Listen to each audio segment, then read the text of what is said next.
नमस्कार, मी प्रणिता रेसिपीमध्ये तुमचं सगळ्यांचं मनःपूर्वक स्वागत। आज आपण रताळ्यापासून उपवासाचा शिरा कसा बनवायचा ते बघणार आहोत।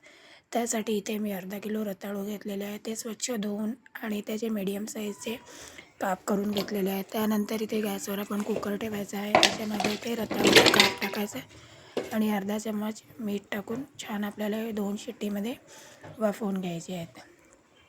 अतिशय सुंदर, चविष्ट आणि झटपट होणारी अशी ही रेसिपी आहे।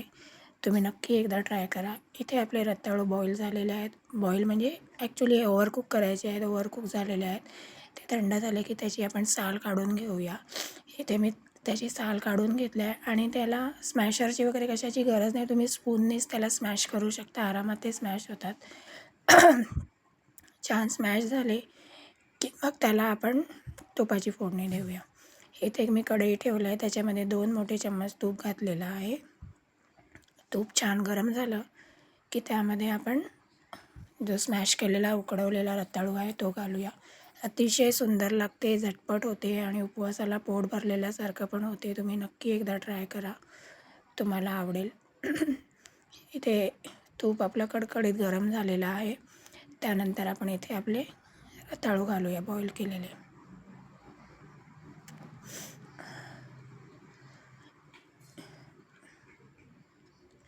इथे मी रताळू घातलेला आहे बॉईल केलेला सगळा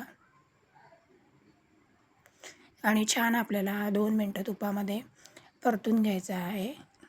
हा बॉईल आहे त्याच्यामुळे याला खूप जास्त शिजवायची वगैरे गरज नाही लागत आणि हा रताळू मुळात सॉफ्ट असतात, शिजले की त्याच्यामुळे त्याला खूप वेळ शिजवायला पण लागत नाही। तुम्ही जसं की थोडंसं ड्राय होईपर्यंत शिजवलं की म्हणजे तुमचा रताळ्याचा शिरा रेडी। इथे तुम्ही छान परतून घ्या। त्यामध्ये तुम्हाला रताळू थोडेसे गोडच असतात, त्यामुळे तुम्हाला त्याच्यामध्ये तुमच्या आवडीप्रमाणे गोड घाला।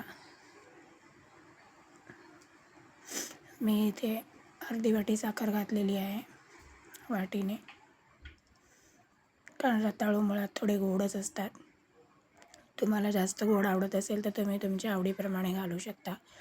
त्यामध्ये वेलची पावडर घाला, वेलची जायफळ पावडर आणि थोडेसे ड्रायफ्रूट। अतिशय सुंदर झटपट होणारी अशी ही रेसिपी आहे, तुम्ही नक्की ट्राय करा आणि आवडली तर मला सांगा। मग त्यामध्ये मी आता काजू, बदाम, मनुके बारीक बारीक कट करून घेतलेले आहेत, त्यामध्ये ते घालते आहे। आणि इथे बघा आपला शिरा